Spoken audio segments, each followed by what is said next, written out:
Hi, everybody, and welcome to Day 4 of Channel Week, our brand new week-long webcast series created to shed light on why and how B2B marketers are mastering channel partner marketing. I'm Terry Moffett, editor at Channel Marketer Report, and I'll be your moderator for today's webinar, 5 Stages of the Partner Journey.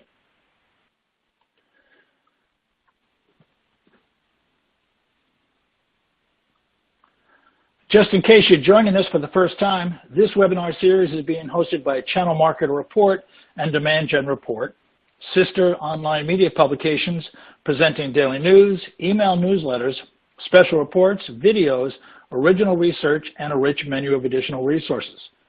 Channel Marketer Report covers the latest solutions, trends, and information vendors need to maximize their channel sales and partner marketing programs. Demand Gen Report focuses on the strategies, tactics, and measurements that are key to generating demand. To learn more, join our collective community of 75,000 plus subscribers by signing up for our email newsletters at channelmarketerreport.com and demandgenreport.com. We also encourage you to join our LinkedIn discussion groups, Channel Marketer and Demand Gen Specialists. In addition to our publications, we are the hosts of B2B Marketing Exchange. Held in Scottsdale, Arizona every February, this live event focuses on helping professionals improve B2B marketing and sales strategies and results. Rated the top B2B marketing conference by Forbes, B2BMX brings 900 plus marketers together for a 3-day educational and networking program that includes more than 85 sessions throughout 6 topical tracks covering channel marketing and demand gen. You can learn more about this unique event and sign up for updates at b2bmarketing.exchange. We also invite you to become a part of our online community of B2BM experts where you can connect with like-minded professionals, join in B2B-focused conversations and initiatives, and even compete for some great prizes. Check out the thriving community at b2bmx.influitive.com/join/now. Throughout this week-long series, we're hosting a special sweepstakes where attendees can win a free ticket to our annual B2B Marketing Exchange or Starbucks gift cards. Because you registered for this Channel Week webinar, you will automatically be entered for a chance to win, and if you attend any other live sessions, you'll receive a second entry. We'll be giving away 1 Starbucks gift card per session and 1 B2BMX free pass per day, so be sure to attend all of the Channel Week sessions for your best chance to win. For today's presentation, we're using the On24 platform where you can access all the information you need from the platform toolbar. During and after today's presentation, please follow along and share your thoughts and feedback on Twitter and LinkedIn using the hashtag ChannelWeek. You can tweet from directly within the On24 platform here using the widget on the left side of your screen. We also encourage you to ask our presenters questions. To do that, simply click the QA widget at the top right corner of the session. Today's presentation is slated to run about 25 to 35 minutes with 10 to 15 minutes for Q&A following the session. You can submit your questions using the QA widget at any time. Today's session is being recorded, and all attendees will receive an archive link to review or share with colleagues. In addition to joining the conversation online and submitting your questions, we also welcome you to let us know how we're doing so we can continue to improve our events. We've put together a very brief survey that will automatically launch once this webinar session ends. You can also pull up, complete, and submit the survey at any time during the webinar by clicking on the survey icon circled here on the bottom of your screen.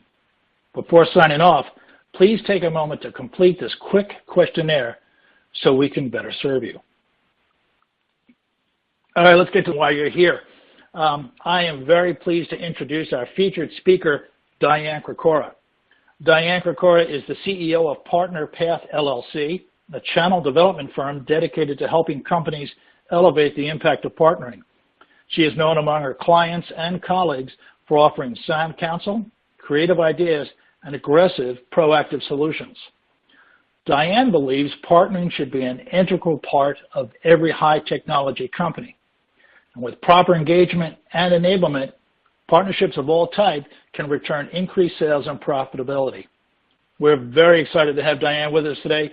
So without further ado, I'm going to turn things over to you. Diane? Hey, Terry. Thanks again for having me today to review our research on the 5 stages of the partner journey. If you guys are looking to recruit, engage, empower, motivate, manage, and support a bevy of solution providers to grow your sales, we suggest taking a life cycle approach, and we're going to go through a bunch of data that talks what the partners care about. For those of you who are unfamiliar with PartnerPath, Terry did a great job introducing us, and we work with primarily high-tech companies to help them increase the effects of their partnering. And for us, that means 2 things. 1, partnering, so channels and or alliances, have to have an impact. Do they increase sales, increase reach in geographies, or customer satisfaction? And second, that impact needs to be heard.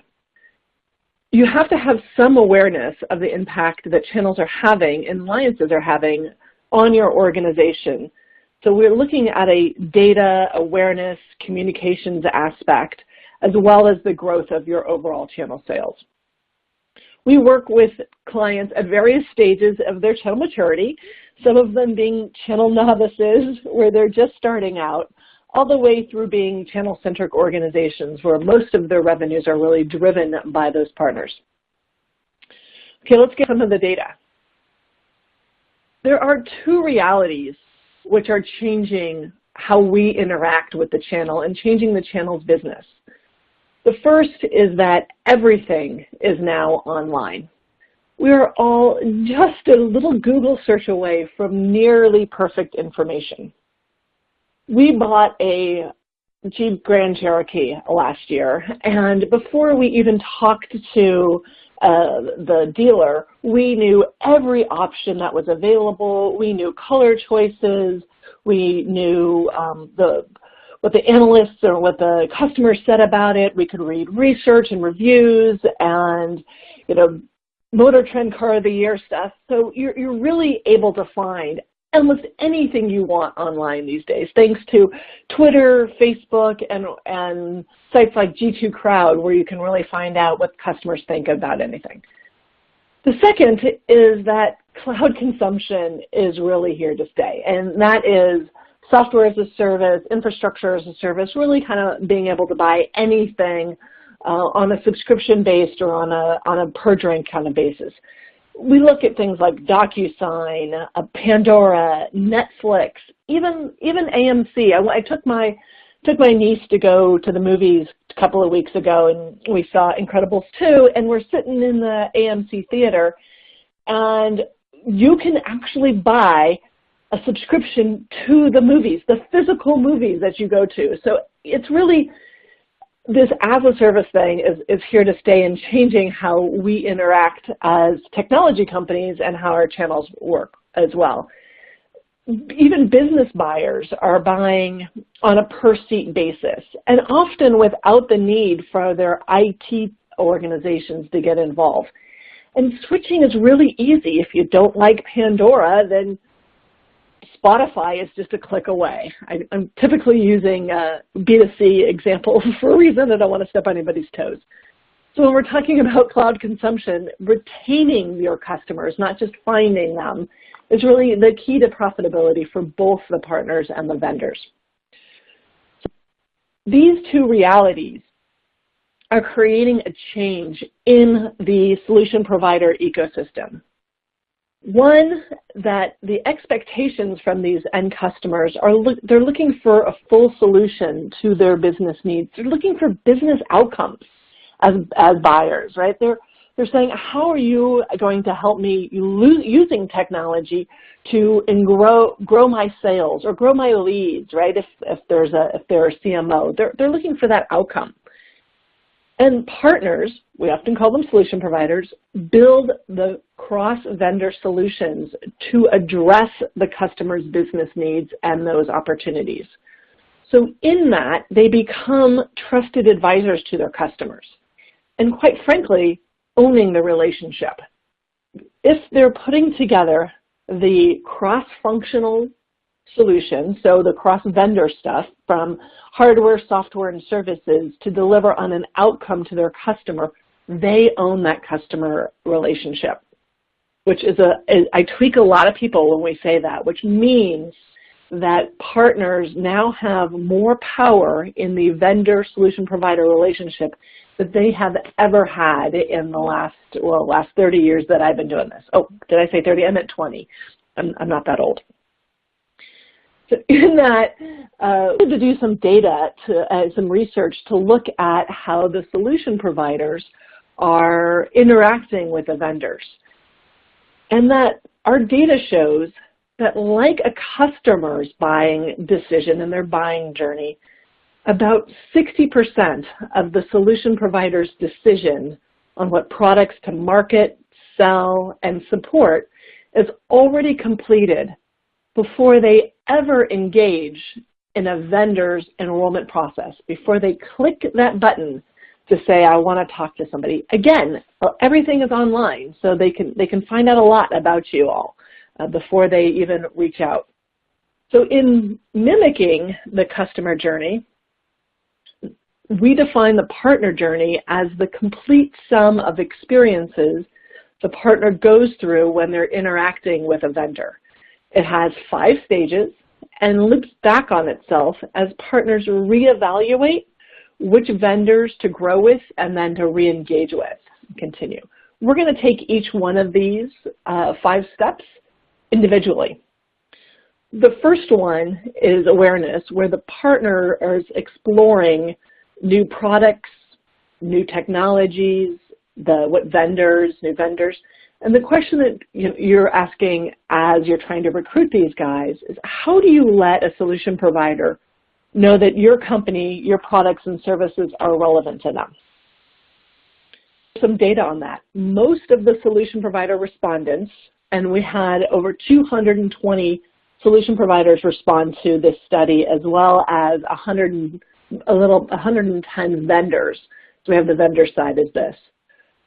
Most of the solution provider respondents indicated that they look for new vendors or technologies because they're trying to fill that customer need. They're talking to their customers, and the customer said, hey, I have this problem or opportunity. About a third of the respondents indicated they venture out to engage a new vendor because they are looking for that next great thing, which is great news for the vendors that have cutting-edge technologies, that you guys may reach new partners using that next great technology messaging and creating some market awareness and some customer demand to be able to get those customers to start talking to their trusted advisors about new technologies or new needs they have. Now, only 2.5% of the solution providers said they start looking for new vendors because they are dissatisfied with the current vendor. That's that blue bar on the bottom, the little itty-bitty one. Do not mistake this for data that the partners don't cut vendors. You'll see that solution providers are trimming their vendor ranks at an average of about 10% a year. So just because they're not going out to look for a new vendor does not mean that they're not cutting they are. Almost twice as many of the solution providers reported in our study that they learn about new technologies at vendor events rather than at industry events such as RSA. Now, this is a little bit surprising to me, so we did a bunch of interviews and asked solution providers to clarify. And it seems that the vendor events give the partners, solution architects, their kind of tech team, more time to delve into the technology, whereas the industry events, they're really busy with customer sales activities. Interestingly enough, the vendors tend to spend more time at the industry trade shows, but in talking about the solution providers, many of these vendor events include a host of complementary products and presentations, like Dreamforce, which is Salesforce's big conference, has over 400 exhibitors. And Microsoft's Inspire conference, which is just for partners, showcases over 200 other exhibitors. So even though these are vendor events, and I put that in nice finger quotes, they still provide a wide range of technology awareness for those solution providers. So that's the number one respondent answers. However, when we talk to them, the most important way that solution providers find out about new technologies is through conversations with their customers. So you guys need air cover here. Although it was reported just a little less popular than the vendor events, it's these one-on-one conversations with customers that are more significant in creating that awareness. Again, we're in the awareness stage around filling these potential gaps in their line cards. In this study, the solution providers could choose multiple methods for learning about technologies, and they did. They chose 3.7 responses on average, meaning that there's several ways that you guys can effectively reach potential partners. Okay, second stage is consideration. This is where the partner evaluates a product, the technology, or vendors to adopt. So we're really looking at some technical evaluation here. And in that, they report, the solution providers, again, report they consider 2.3 vendors on average against each other. So that's kind of a 2 or a 3.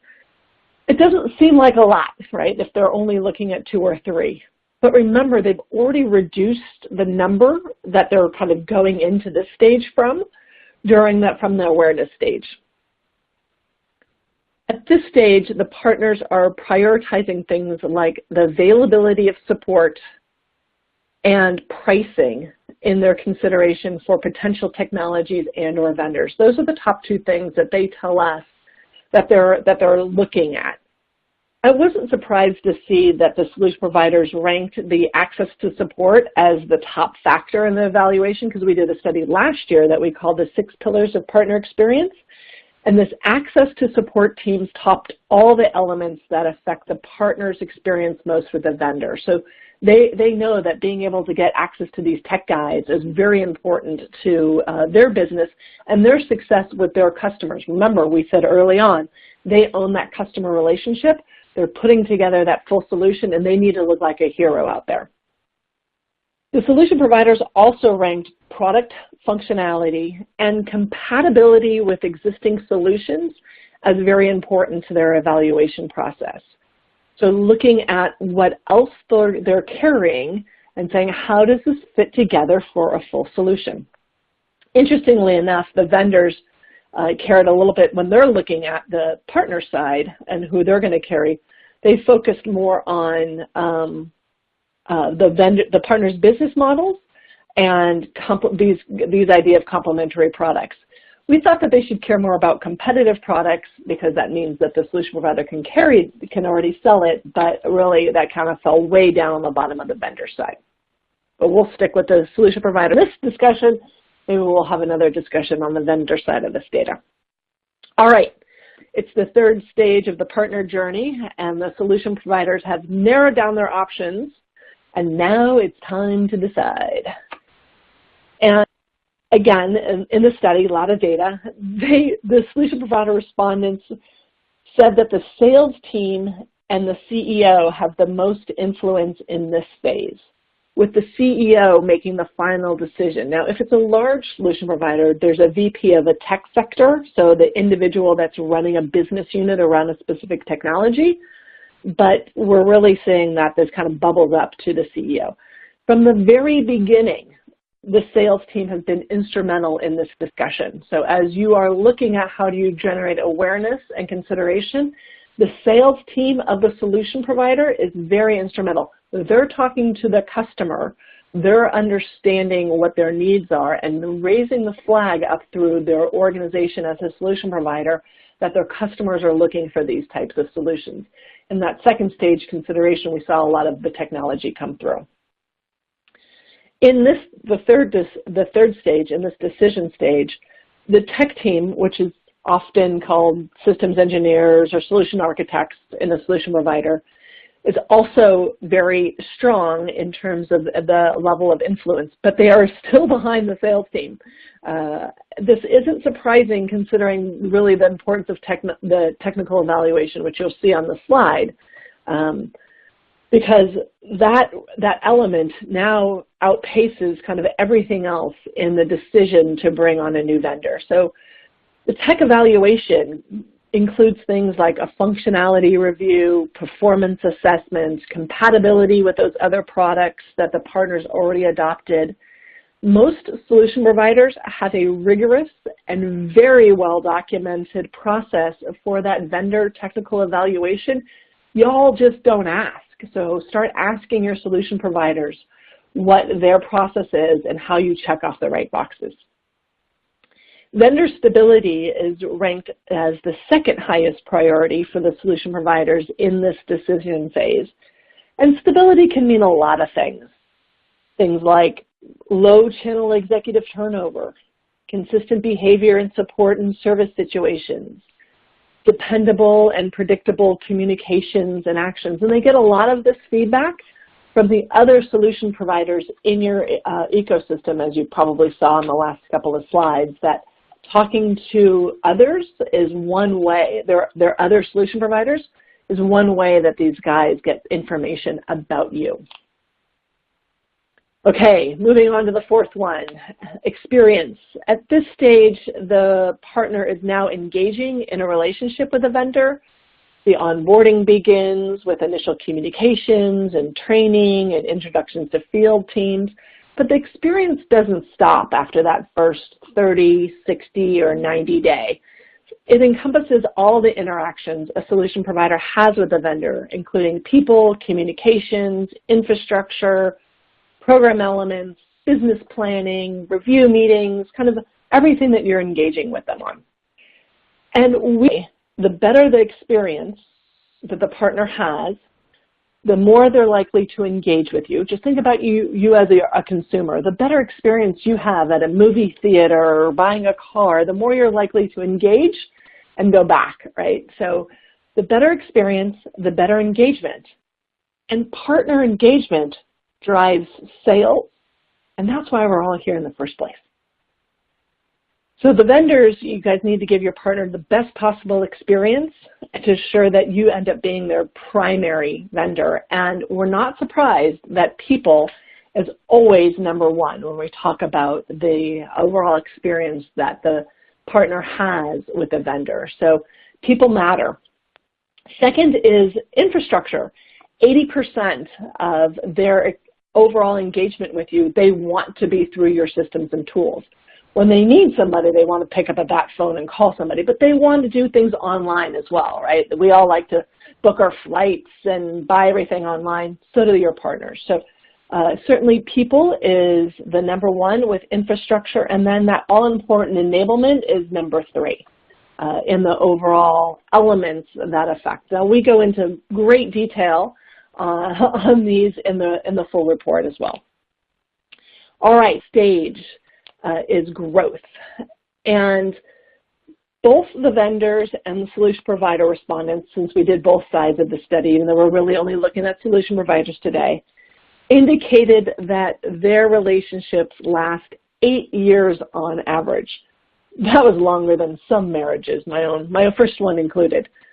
Now, if a vendor makes it to the growth stage, again, the partners drop vendors and vendors drop partners at about 10% per year. So you're all calling your ranks. So if you make it to this growth stage, it's time that the partner looks to reevaluate the relationship and the future potential. They want to determine whether they're getting the technology, the experience, the success, the growth from their investment, because they're putting a lot in enablement and training with you. And the hope is that the partnership matures and that there's mutual success and that there's solid growth, and that this is where the solution providers look to reinvest and actually invest more. And there are a lot of things fighting their time and their money for their investments. All right, so looking at where they decide to further invest in, the solution providers prioritized ease of doing business as a key criteria in which vendors to further invest in.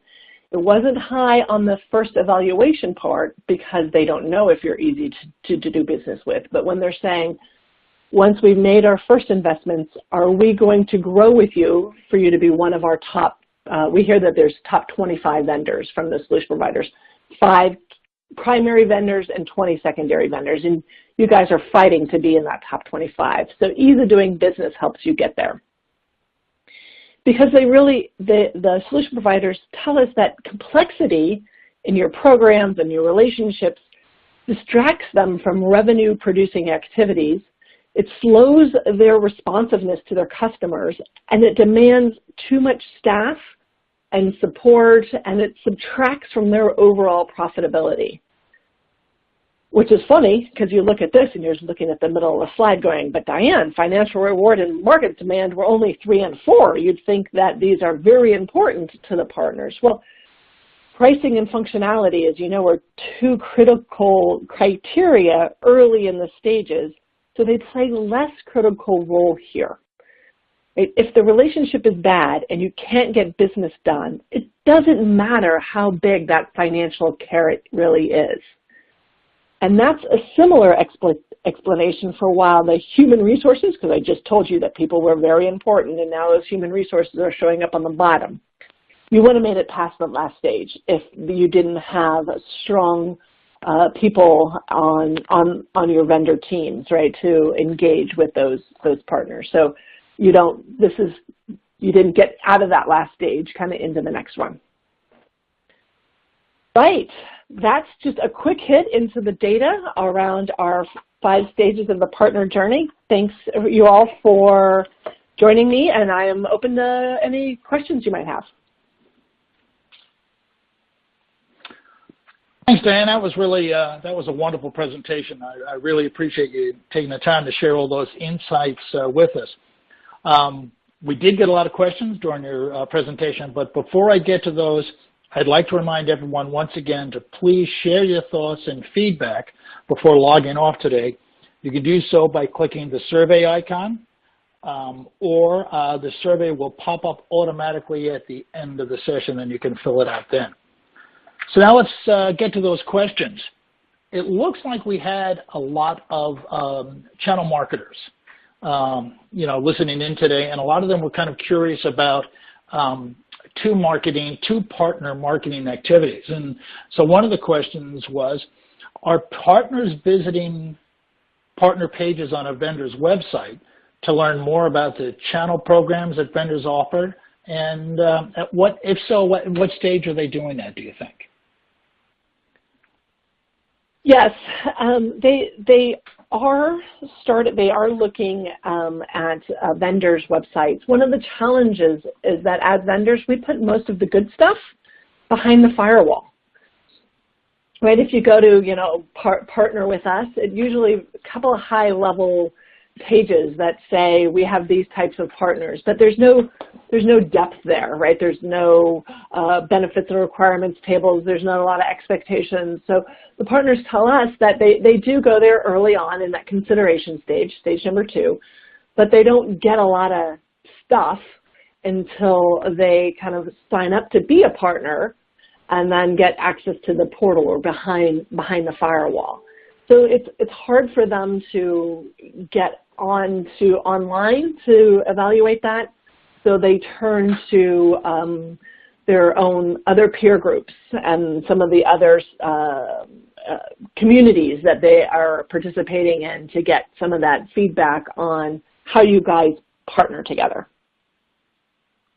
Okay, good. Yeah, so I guess the message there is if you've got compelling aspects of your partner program that you want prospective partners to see, make it easier for them to get it and not have to sign up for a whole lot of things before they can look at it.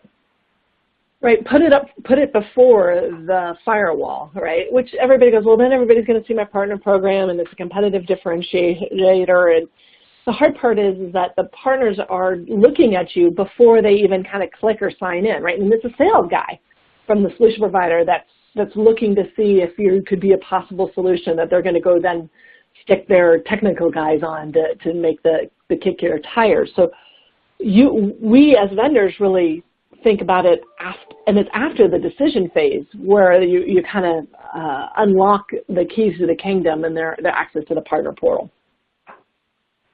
Okay. We've been hearing a lot about referral marketing programs, and one of our listeners was wondering about, are partners looking at referrals from other partners when investigating new vendors to represent? Yes, that's one of the key ways that they really get to understand who is good at partnering. And in that kind of first phases, I mentioned vendor events and conversations with customers. The third thing on that was recommendations from other solution providers.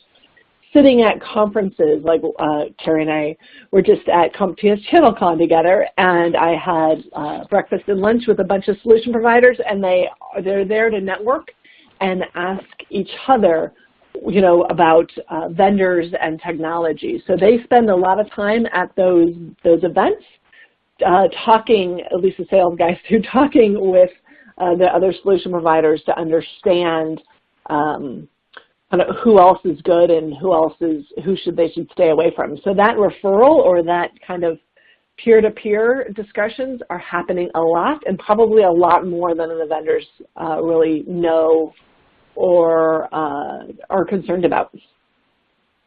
Okay.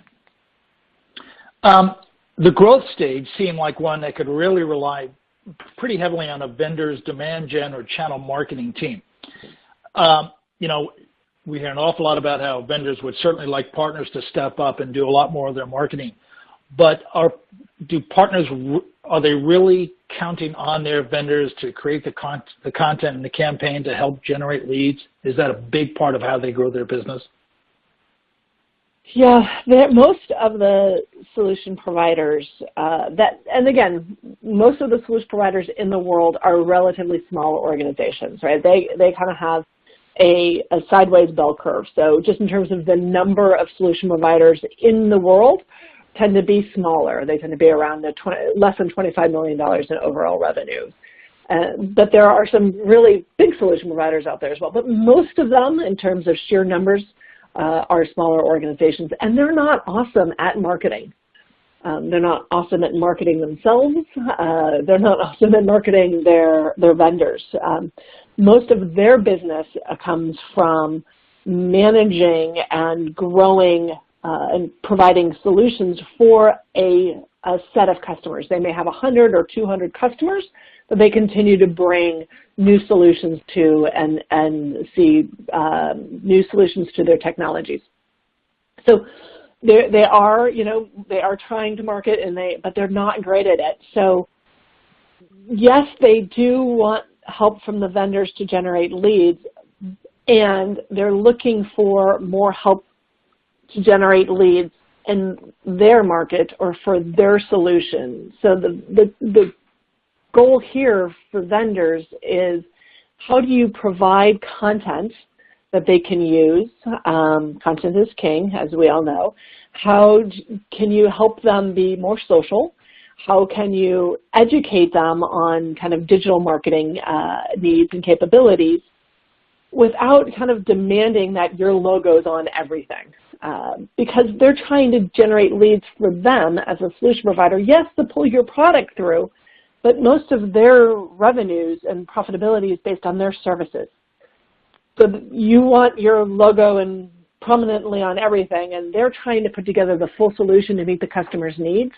So if you could back off a little bit on the requirement that your logo's on the front page of everything and that you sell product rather than solutions, I think that'd be really helpful for the solution providers to be able to engage with you around marketing to help them drive their own demand. Is that a long way of answering your question? No, that was great. That worked. We have one more question here, and it's about social media and using social tools to enhance relationships with partners. And so the question here is, how active should our executives, even at the highest level, how active should they be in using social tools to sort of communicate their appreciation of and their desire to work more closely with partners? Yeah, socials, we think social is great, and the vendors should be being social with the partners. Some of them are good and some of them are not great at social. It's becoming more important and more relevant for the solution providers, and it is one of the ways that they look at kind of those early stages, that awareness. Now, they might not be all hanging out in your Twitter feed, but they are hanging out in other communities. So not only should you be social around your own events and your own brand, but also where are you contributing to other ecosystems around social as a channel executive or a channel leader. Because the partners may not, at an awareness and consideration stage, be hanging out on your pages yet. So our encouragement there is to be social, but also be social out in other communities where the partners are looking for ideas and engaging in this kind of awareness and consideration stages. Ah, wonderful. Okay, good tips. Yeah, that's good information there. Well, look, Diane, I want to thank you for sharing your time with us today, and I want to thank the audience for submitting their questions. If we didn't get to your question today, Diane will be able to follow up with you directly via email. Again, I want to thank all of our attendees for joining us today, and on their behalf and all of us at Channel Market Report and Demand Gen Report, again, thanks, Diane, for a wonderful session. Please be sure to join us. You're welcome. Please be sure to join us for the final session of Channel Week, which is tomorrow, Friday at 12 noon. And during that session, Dana Harder, the VP of Strategy at Content for Demand, will review how demand gen professionals are tailoring new content models specifically for the channel. Have a great afternoon, everybody, and we hope to see you tomorrow. Thanks.